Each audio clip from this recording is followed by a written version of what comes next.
Hello friends, welcome to దేవాంష్క stories వాళ్ళు. ఇప్పుడు మీరు వినబోతుంది I hate you Mrs Arnav స్టోరీలోని 36వ భాగం. ఆ సౌండ్కి కళ్ళు పెద్దవి చేసిన హిత అర్నవ్ నుంచి దూరం జరిగి పారిపోవాలి అనుకుంది. కానీ అర్నవ్ హితకి కనీసం ఒక్క అడుగు కాదు కదా, ఒక్క ఇంచు కూడా జరిగే ఛాన్స్ ఇవ్వకుండా హిత నడుము చుట్టూ తన చేతి పట్టు బిగించి తనతో సహా బెడ్ మీద వాలిపోయి ఇంతకు ముందు ఏ ముద్దు కోసమైతే ఎదురు చూసిందో ఆ ముద్దు ఊపిరి ఆడనంత గాఢంగా ఇద్దరి పెదవులు పెనవేసి ఆ పెదవుల మీద తన గుర్తులు ఇస్తూ నాలుకలు కూడా పనివేసి ఎంగిలి రుచి చూస్తూ లోకాన్ని మర్చిపోయారు ఇద్దరు. హిత కూడా అర్నవ్ చుట్టూ చేయి వేసింది. అప్పటి వరకు తను చేసిన పనికి తనకే ఫీలింగ్స్ వస్తూ ఉండటంతో ఇక అర్నవ్ సంగతి చెప్పనవసరం లేదు. హిత శరీరాన్ని తన చేతులతో అణువణువు తడుముతూనే తనని పూర్తిగా మౌల్డ్ చేసుకుంటూ హితని పూర్తిగా తన కిందకి తెచ్చుకొని పెదవులు వదిలిన అర్నవ్ బుగ్గలు, గడ్డం, చెవి, మెడ ఎక్కడా వదలకుండా ముద్దులు పెట్టి పంటి గుర్తులు ఇస్తూ హృదయం దగ్గరకు వచ్చి, నీ గుండె చప్పుడు వినమన్నావు కదా, తప్పకుండా వింటాను హితూ అంటూ గుండెల మీద చెవి పెట్టి వింటున్న అర్నవ్కి హిత గుండె చప్పుడు చాలా స్పీడ్ గా ఉంటూ ఫీలింగ్స్ హై రేంజ్ లో ఉన్నాయని అర్థం కావటానికి క్షణం పట్టక, నువ్వు చెప్పింది నిజం హితూ, బావా బావా అని కాదు నీ గుండె చప్పుడు చెప్తుంది. బావా ఐ లవ్ యూ, నన్ను వదలకు అని చెప్తుంది.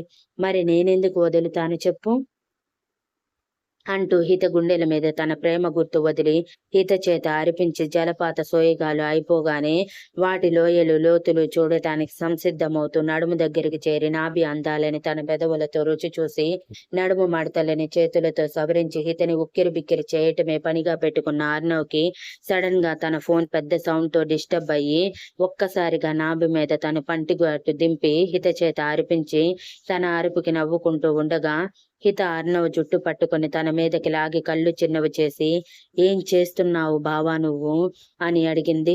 నీకు అర్థమవుతుంది కదా ఏం చేస్తున్నానో, అదే చేస్తున్నాను అంటూ రొమాంటిక్ గా హిత కళ్ళల్లోకి చూస్తూ చెప్పటం ఆలస్యం. మరోసారి ఫోన్ రింగ్ అవ్వటంతో అసహనంగా, ఆ ఫోన్ బాధేదో చూస్తా ఉండు అంటూ ఫోన్ లిఫ్ట్ చేసిన అర్నవ్ అటువైపు చెప్పింది విని సీరియస్ గా హిత మీద నుంచి లేచేశాడు. హిత అయోమయంగా మొహం పెట్టి, ఏమైంది బావా అని అడిగింది. చిన్న మ్యాటర్ హితూ, రావాలనుకుంటే క్యాబిన్లోకి రా, లేదంటే నేను తిరిగి వచ్చే వరకు నా కోసం వెయిట్ చేయి అని కన్ను కొట్టి చెప్పి క్యాబిన్లోకి వెళ్ళిపోయాడు అర్నవ్ తన డ్రెస్ సెట్ చేసుకుని అల్లరిగా నవ్వుకుంటూ. అర్నవ్ వదిలి వెళ్ళిపోగానే హిత విసుగ్గా మొహం పెట్టి, అంత ఇంపార్టెంట్ వర్క్ ఏంటి, నాకంటే ఎక్కువ నాది అని అనుకుంటూ ఉండగా క్యాబిన్లో మాటలు వినిపించాయి. అవి కూడా ఆడపిల్ల మాటలు అవటంతో ఎవరు వచ్చారు అనుకుంటూ హిత గబగబా శారీ కట్టుకుని జుట్టు సరి చేసుకుని కుంకుమ చెదిరింది కూడా చూసుకోకుండా బయటికి వచ్చేసింది హడావిడిగా. అప్పటికే నటాషా ఏడుస్తూ, ఇది అన్యాయం సార్, అసలు నేను ఏ తప్పు చేశానో చెప్పకుండా ఇలా నన్ను పంపించేయకూడదు, పర్ఫెక్ట్ రీజన్ చెప్పండి, అప్పుడు నేనే వెళ్ళిపోతాను. అయినా ఇంత సడన్ గా నన్ను కంపెనీ నుంచి తీసేయటం ఏంటి, 3 years బాండ్ కూడా రాసుకున్నాం కదా సార్ మనం, అంతకు ముందు నన్ను పంపించకూడదు కదా అని ఏడుస్తూ అడిగింది. యాక్చువల్ గా ఏం జరిగిందంటే, అర్నవ్కి ముద్దు పెట్టాలనుకుని హిత చేతిలో తన్నులు తిన్న నటాషా తన ఫేస్ షేప్ మార్చుకుని తన క్యాబిన్ కి వెళ్లేసరికి ఎలా అయినా ఆ రోజుతో అర్నవ్ని పడేస్తానని ఛాలెంజ్ చేసి ఉండటం వలన తన కోసమే వెయిట్ చేస్తూ ఉన్న కొలీగ్స్ ముగ్గురు నటాషాని చూసి గట్టిగా నవ్వుతూ, మేము చెప్పామా సార్ ముందు కోతి గంతులు వేస్తే నిజంగానే కోతిగా మారుస్తారని, చూసావా నువ్వు ఎలా మారిపోయావో, అందుకే చెప్పినప్పుడు వినాలి అని అన్నారు. యాక్చువల్ గా నటాషాకి అర్నవ్కి పెళ్ళయ్యిందని, భార్య దగ్గర లేదని తెలుసు. కానీ అది ఎందుకో ఎవరికీ తెలియకపోయినా అడిగే సాహసం ఎవరూ చేయలేక సైలెంట్ గా ఉన్నారని, నటాషా జాయిన్ అయిన మొదటి రోజున అర్నవ్ ఫిజిక్ కి పడిపోయి పైగా బాగా డబ్బున్నవాడు కాబట్టి అర్నవ్ ని వలలో పడేస్తే లైఫ్ టైం సెటిల్మెంట్ చేసుకోవాలని ఫిక్స్ అయ్యి తన అందం చూపించి వలలో వేసుకోవాలని అనుకుంది. దానికోసం మిన్నీస్ వేస్తూ క్లీవేజ్ మొత్తం కనిపించేలా డ్రెస్అప్ పై అర్ణవ్ దగ్గరికి వచ్చిన అర్ణవ్ పట్టించుకునేవాడు కాదు. నటాషా ఎలా ఉన్నా వర్క్ లో పర్ఫెక్ట్ గా ఉండటంతో తన గురించి పెద్దగా ఆలోచించలేదు అర్ణవ్. పైగా తను ఎప్పుడు హితధ్యాసలోనే ఉండటంతో వేరే అమ్మాయి వైపు చూసింది కూడా లేదు.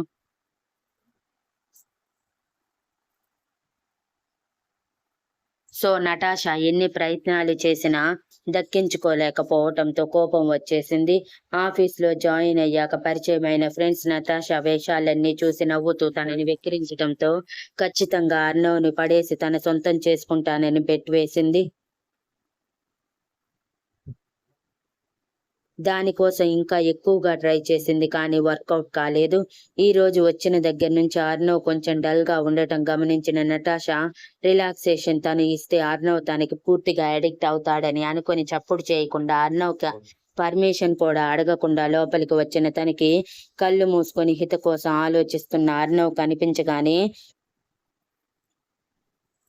వావ్, మంచి టైం, ఈ దెబ్బతో సార్ నాకు పడిపోవాలి అని అనుకుంటూ అర్ణవ్ కటౌట్ ని పైనుంచి కింద వరకు చూసి వావ్, సార్ కటౌట్ ఎంత హాట్ గా ఉంటుందో, సార్ని చూసి పడని అమ్మాయి అంటూ ఉండదు అని అనుకుంటూ కింద పెదవి కొరుక్కుంటూ అనుకుంది.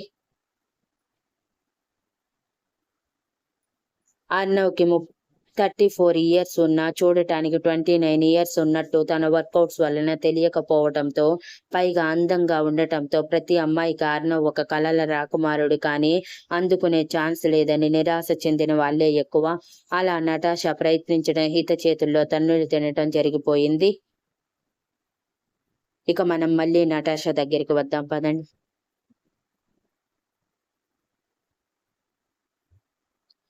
ఆపుతారా మీరు? అక్కడ జరిగింది వేరు, మీరు అనుకుంటుంది వేరు. ఎక్కువగా ఊహించుకోకండి. నేను సార్ని పడేయాలని అనుకున్నాను. అందుకే సార్ పెదవుల మీద ముద్దు పెట్టడం వరకు వెళ్ళాను. తెలుసా, సార్ కూడా చాలా సైలెంట్ గా ఉన్నారు. నేను సక్సెస్ అవుతున్న సమయంలో సడన్ గా ఎక్కడి నుంచి వచ్చిందో కానీ ఒక రాక్షసి వచ్చి నన్ను బయటికి లాక్కొచ్చి మరీ తన్ని పంపించేసింది. ఖచ్చితంగా దాని పని చెప్పకుండా వదలను. అసలే అది పల్లెటూరి దానిలా ఉంది. దానికెంత ధైర్యం ఉంటే నన్నే కొడుతుంది. నేను సార్ పియ్య అన్న విషయం దానికి తెలియదేమో. ఇప్పుడు తెలుసుకొని వచ్చి మరి నా కాళ్ళు పట్టుకొని క్షమాపణ అడుగుతుంది చూడండి అని విర్రవీగుతూ అనుకుంది. ఆఫీస్లో ఎవరూ చూడలేదు. బికాజ్ హిత డైరెక్ట్ గా అర్ణవ్ ఫ్లోర్ కి వెళ్ళిపోవటం వలన, పైగా అర్ణవ్ ఫ్లోర్ సెపరేట్ గా ఉండటం వలన ఎవరికి హిత వచ్చిన విషయం తెలియలేదు. అబ్బో అన్నట్టు ఆ ముగ్గురు ఎక్స్ప్రెషన్ ఇస్తూ, ఎక్కువ ఊహించుకోకు. నిన్ను కొడుతున్నప్పుడు సార్ ఆ అమ్మాయిని చూడలేదా ఏంటి? ఇంతకీ ఆ అమ్మాయి ఎవరు? అంత ధైర్యంగా నిన్ను కొట్టిందంటే మెచ్చుకోవాల్సిందే. బహుశా సార్ రిలేటివ్ ఏమో. అనవసరంగా ఇదంతా పెట్టుకున్నావు అనిపిస్తుంది. ఇప్పటికన్నా ఇవన్నీ వదిలేసి సైలెంట్ గా నీ పని నువ్వు చూసుకుంటే కనీసం జాబ్ అయినా మిగులుతుంది. లేదంటే అది కూడా ఊస్ట్ అవుతుంది అని హెచ్చరించారు. నటాషా పళ్ళు కొరుకుతూ, మీరు నా ఫ్రెండ్సా దాని ఫ్రెండ్సా? దానిని సపోర్ట్ చేస్తున్నారు. మీరు అన్నదానికైనా ఖచ్చితంగా సార్ని నేను వలలో వేసుకున్న చూపిస్తాను చూడండి, చూస్తూ ఉండండి అని అరుస్తూ ఉన్న సమయంలోనే మేనేజర్ తనని పిలుస్తున్నాడన్న ఇన్ఫర్మేషన్ రావటంతో, చూసారా, ఖచ్చితంగా ఆ అమ్మాయి నాకు క్షమాపణ చెప్పటానికే మేనేజర్ దగ్గర నిలబడినట్టుంది. ఇప్పుడు చూడండి నా ప్రతాపం చూపిస్తాను అని చెప్పి నటాషా మేనేజర్ దగ్గరికి వెళ్ళేసరికి మేనేజర్ మొహం మీద తనని తీసేస్తున్నట్టు పింక్ స్లిప్ లెటర్ పెట్టేసి, ఇక నువ్వు నీ అకౌంట్ సెట్టింగ్ చేసుకొని వెళ్ళిపోవచ్చు నటాషా. ఆల్రెడీ మన అకౌంటెంట్ కి నీ గురించి డీటెయిల్స్ అన్ని ఫార్వర్డ్ చేశాను. సో వెళ్ళి నీ శాలరీ అండ్ పిఎఫ్ తీసుకొని వెళ్ళిపో అని అన్నారు. దెబ్బకి షాక్ అయిన నటాషా, ఏంటి సార్ మీరు మాట్లాడేది? నన్నెందుకు తీసేస్తున్నారు? రీజన్ లేకుండా తీసేయటానికి నేను ఒప్పుకోను. నేను ఎటువంటి తప్పు చేయలేదు, ఎటువంటి గ్యాంబ్లింగ్ చేయలేదు కంపెనీలో.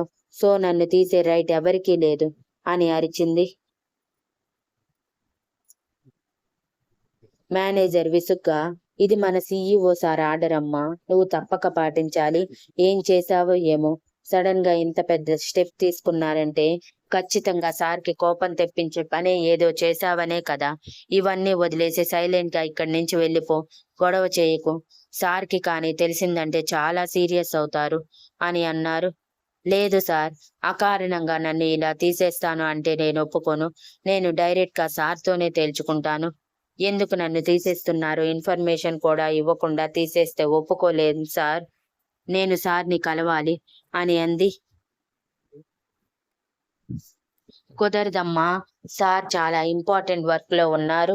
సారే ప్రత్యేకంగా పిలిచి మరి నిన్ను తీసేయమని చెప్పారంటే అర్థం చేసుకో, సార్ నీ మీద ఎంత కోపంగా ఉన్నారో. ఇప్పుడు వెళ్ళి మళ్ళీ సార్కి కనిపించి ఆయన కోపానికి గురికాకు. ఇంకా లక్కీ ఏంటంటే డైరెక్ట్ గా ఆయన నీ దగ్గరకు రాకుండా జస్ట్ లెటర్ మాత్రమే పంపించటం.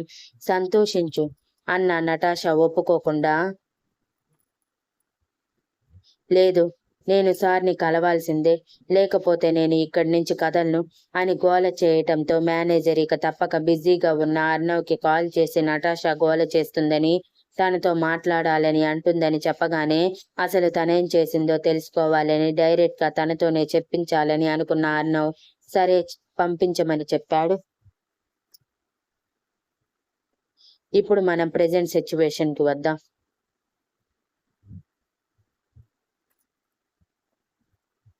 నటాషా గోల చేస్తున్నప్పుడే బయటికి వచ్చిన హిత అదంతా వింటూ విసుగ్గా మొహం పెట్టి, ఏంటి ఇదంతా అని అడిగింది చాలా గట్టిగా. అప్పటికి అర్నవ్ బుగ్గ మీద కుంకుమ రేఖ చూసిన నటాషా లోపల ఉడికిపోతుంటే, ఇప్పుడు వచ్చిన హిత కనుబొమ్మల మధ్య కుంకుమ చెదిరిపోయి కనిపించడం, పైగా తను సింగిల్ స్ప్లిట్ పైట వేసుకోవటం వలన ఆ పైట లోపల నుంచి అర్నవ్ చేసిన చిన్న చిన్న గాయాలు, పెదవుల మీద ఘాటు, బుగ్గ మీద పంటి గుర్తులు కనిపించటం చూసి తన వైపు పొరకొరా చూసింది. ఏం లేదు, తనని ఎందుకు తీసేస్తున్నారు రీజన్ చెప్పమని అడుగుతుంది. నాకు తెలిస్తే కదా చెప్పడానికి అని అర్నవ్ సైడ్ స్మైల్ తో చెప్పగానే హిత విసుగ్గా కోపంగా నటాషా వైపు చూస్తూ, అన్నం పెట్టిన కంపెనీ ఓనర్కే ద్రోహం చేయాలనుకున్నావు నువ్వు, సీఈఓకి బుద్ధి పెట్టాలనుకున్నావు. నీలాంటిది మా కంపెనీలో ఉండటం చాలా డేంజర్. నీ బుద్ధి నిమిషానికి ఒక రకంగా మారుతుంది.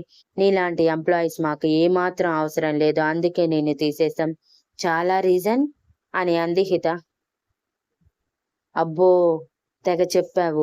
నువ్వు మాత్రం దివి నుంచి దిగి వచ్చిన దేవకన్యవా, లేదంటే మా సార్ భార్యవా నన్ను తీసేయటానికి? నువ్వు కూడా సార్ని వలలో వేసుకోవటానికే కదా వచ్చింది. అందుకే కదా వచ్చి రాగానే సార్తో పర్సనల్ రూమ్ వరకు వెళ్ళిపోయావు అని అంది నటాషా కోపం ఆపుకోలేక. ఇప్పుడు నటాషా పరిస్థితి ఏంటంటారు ఫ్రెండ్స్? గెస్ చేసి చెప్పండి. నేనైతే నెక్స్ట్ అప్డేట్ లో చెప్తాను. Thank you for listening, and please like, share, comment and subscribe.